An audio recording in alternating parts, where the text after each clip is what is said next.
നമ്മളൊരു നടനായി കഴിഞ്ഞാൽ പിന്നെ ആ പണിക്ക് ആദ്യത്തെ പണിയിൽ പോകാനൊരു ബുദ്ധിമുട്ടുണ്ടാവും ചിലർക്ക്. അപ്പം അങ്ങനെ ഒരു സാധാരണ പണിയിലേക്ക് പോകാൻ സിനിമയും ഇല്ല, അങ്ങനെ രണ്ടിൻ്റെ ഇടയിൽ കിടന്നിട്ടുള്ള അങ്ങനെ ആൾക്കാർ ഇതില്ലായിരുന്നു, പഴയ ജോലി അങ്ങനെ ഇതില്ലായിരുന്നു. പക്ഷെ വേറെ അവസരങ്ങൾ വരാത്തതിൻ്റെ ബുദ്ധിമുട്ട് അതിപ്പോൾ എനിക്കാണ് എല്ലാവർക്കും വരുമല്ലോ.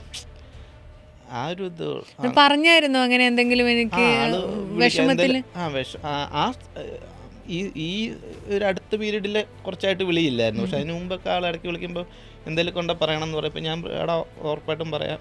അപ്പം മാക്സിമം കണക്ട് ചെയ്യാൻ നോക്കാറുണ്ടായിരുന്നു. ഞാൻ ഇടയ്ക്ക് ഗവൺമെൻറ്റിന് 1-2 ഷോർട്ട് ഫിലിം സാധനം അങ്ങനെയുള്ള കുറേ പ്രോജക്റ്റിലേക്കൊക്കെ ഞാൻ സജസ്റ്റ് ചെയ്ത് അങ്ങനെ വർക്ക് ചെയ്യുകയൊക്കെ ചെയ്തിട്ടുണ്ട്. ഞങ്ങൾ മറ്റേ കണ്ണൂർ മറ്റേ കളക്ടർ ബ്രോയുടെ സ്ക്രിപ്റ്റ് ചെയ്തൊരു അതിലത് പക്ഷെ ഔട്ട് വന്നില്ല എന്ന് തോന്നുന്നു. അതിലൊക്കെ ചെയ്തിട്ടുണ്ടായിരുന്ന ആൾ. അങ്ങനെ എനിക്ക് പറ്റാവുന്ന രീതിയിൽ ആൾ കുറേ ചെറിയ പ്രോജക്റ്റുകളിലൊക്കെ ചെയ്തിട്ടുണ്ടായിരുന്നു, കയറ്റിയിട്ടുണ്ട്.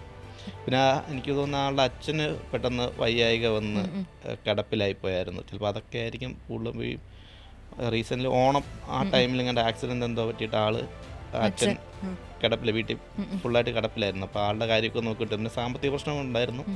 അപ്പം അതും പിന്നെ ഈ അവസരങ്ങൾ വരുന്നില്ല. അപ്പം മൊത്തത്തിൽ ഡിപ്രഷനിലായിരിക്കുമല്ലോ. അപ്പൊ ആരും ഒന്ന് സഹായിക്കാൻ ഉണ്ടായിരുന്നില്ല. ശരിക്കും വാർത്ത ആരെങ്കിലും ഒന്ന് ഒരു ഫോൺ കോൾ ചിലപ്പോ ഒന്ന് അജിത്തിനെ ഒന്ന് വിളിച്ചിരുന്നെങ്കിൽ ചിലപ്പോൾ ഇങ്ങനെ സംഭവിക്കില്ലായിരുന്നു. അതെ.